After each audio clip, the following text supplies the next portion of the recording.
Assalamualaikum warahmatullahi wabarakatuh. Alhamdulillahil qail in ja'akum fasikum binaba'in fatabayyanu an tusibu qauman bijahalah. Wassalatu wassalamu ala rasulillah wa ala alihi wa ashabihi wa man tabi'a hudah, amma ba'du. Dewan Hakim yang kami hormati, hadirin para pemuda harapan bangsa, para pemudi harapan Pertiwi yang berbahagia.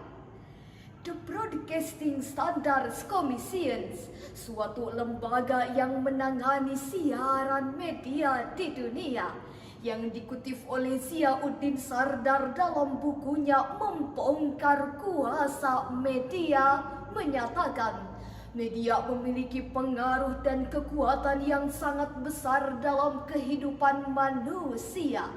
Hal tersebut dibuktikan dengan adanya pengaruh positif dari media yang dapat meningkatkan taraf hidup manusia, karena semakin mudahnya melakukan komunikasi dan menyerap informasi.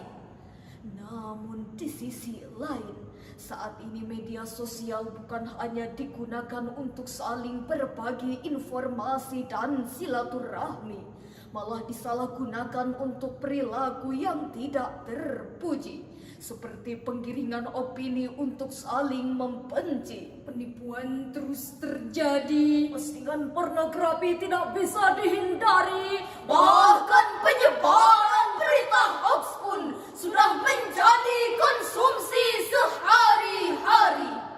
Dampaknya perpecahan dan permusuhan mencuat, korban penipuan meningkat, porno aksi dan pelacuran semakin terlihat, keamanan darurat, bahkan tidak mustahil situasi bangsa pun akan semakin kawat karena dimanfaatkan oleh oknum-oknum penjahat dengan cara mengadu domba antar umat, pemerintahan dengan rakyat yang menginginkan Indonesia menjadi hancur dan sekarat.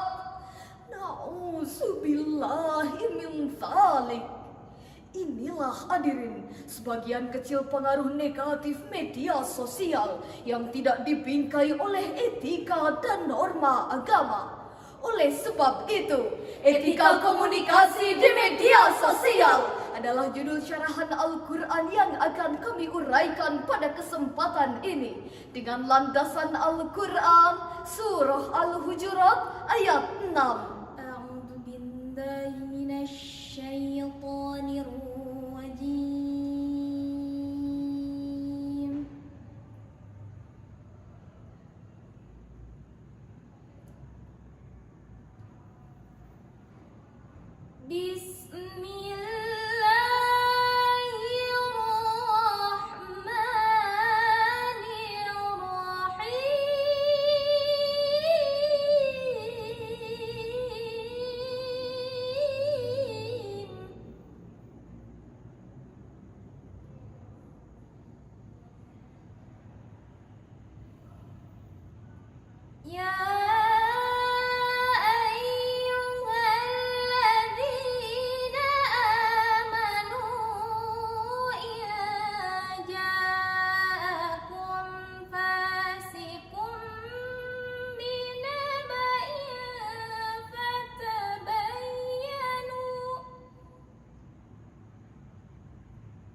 فتصبحوا على ما فعلتم نادمين.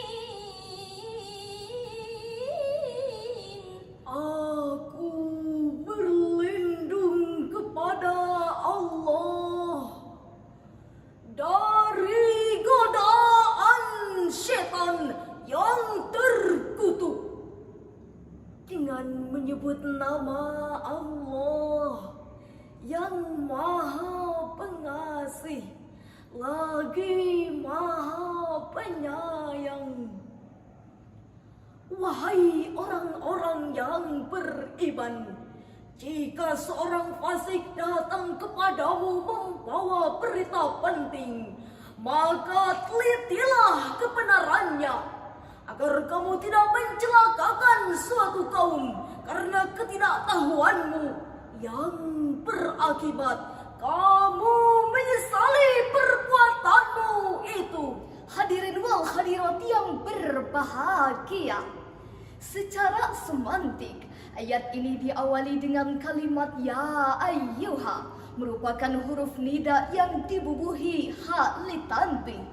Intinya berupa seruan sekaligus peringatan kepada insan-insan beriman yang dirangkaikan dengan jumlah syartiyah. In ja'akum fasikum binaba'in fatabayyanu fatusbitu min sihatil khobar. Jika datang kepadamu seorang fasik membawa berita, maka telitilah kebenaran berita tersebut. Demikianlah penafsiran Imam Ali As-Sobuni dalam Safwatut Tafasir jilid 3 halaman 233. Secara filosofis, ayat ini merupakan landasan metodis bagi kita dalam menghadapi pengaruh media sosial dengan cara bersikap selektif akomodatif terhadap seluruh informasi yang ada di media sosial. Dengan kata lain, jika kita mendapatkan informasi, hendaknya melakukan check and recheck terhadap kebenaran berita tersebut dan jangan langsung dibagikan ke yang lain sebelum terbukti kebenarannya. Selain itu, jika terdapat postingan-postingan yang mengandung ujaran kebencian, tindakan makar, penipuan, dan yang berbau pornografi yang sudah melanggar etika informasi dan komunikasi, serta mengabaikan aturan ilahi, maka kita harus tegas menolaknya, sekalipun dengan lisan dan kebebasan berekspresi. Sebagai bukti, selama triwulan pertama pada tahun 2023, Kementerian Kominfo telah mengidentifikasi sebanyak 425 isu hoax yang beredar di website dan platform digital. Jumlah itu lebih tinggi dibandingkan triwulan pertama pada tahun 2022, di mana mencapai 393 isu hoax yang beredar.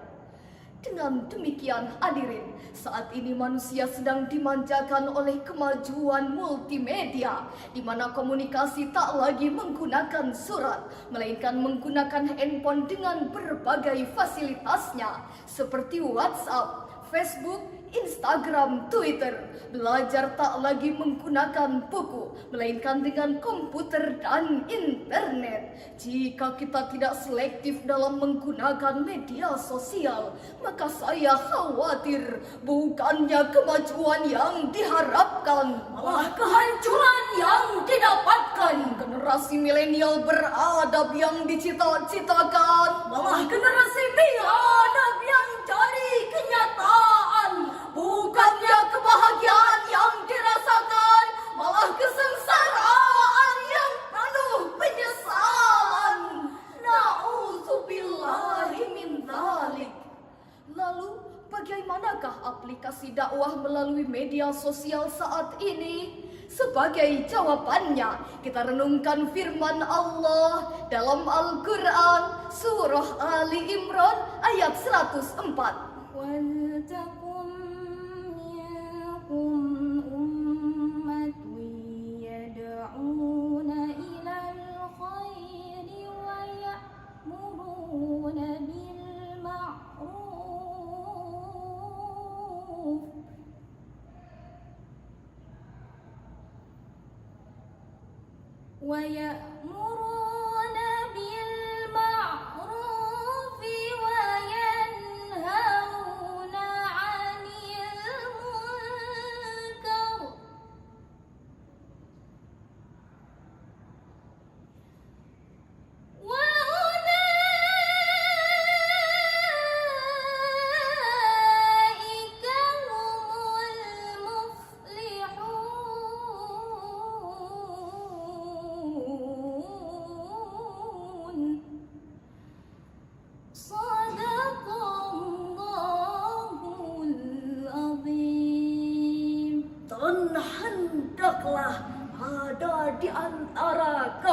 segolongan orang yang menyeru kepada kebajikan, menyuruh berbuat yang ma'ruf dan mencegah dari yang mungkar. Mereka itulah orang-orang yang beruntung.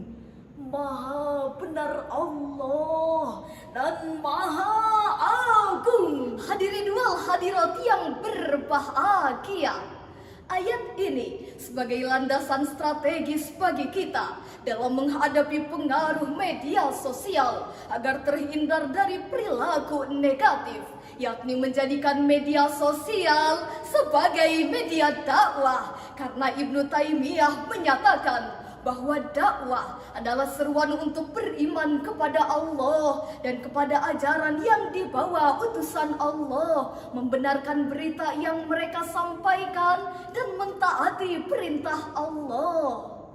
Lalu, bagaimanakah aplikasi dakwah melalui media sosial saat ini?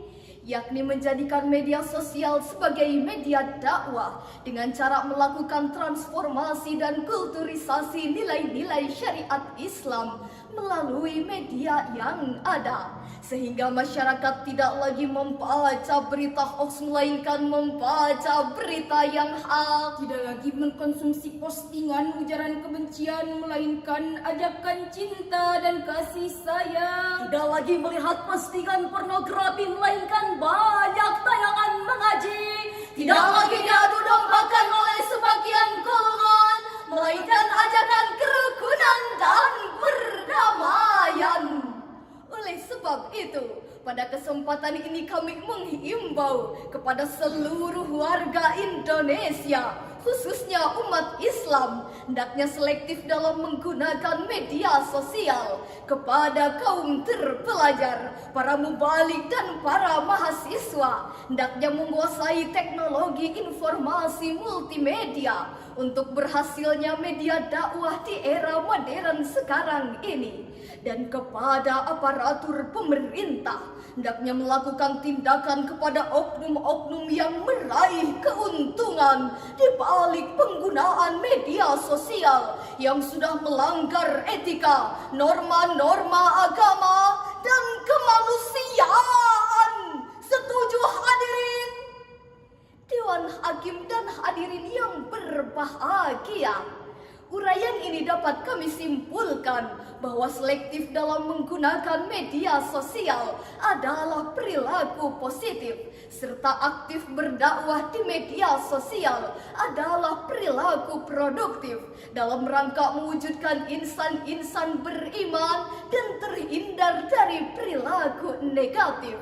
Sekian dan demikian yang dapat kami sampaikan. Kami akhiri dengan sebuah pantun. Kota Bandung indah menawan, Warganya ramah dan dermawan. Jika media sosial tidak ingin disalahgunakan, jadikan media dakwah dan penyebar kebenaran.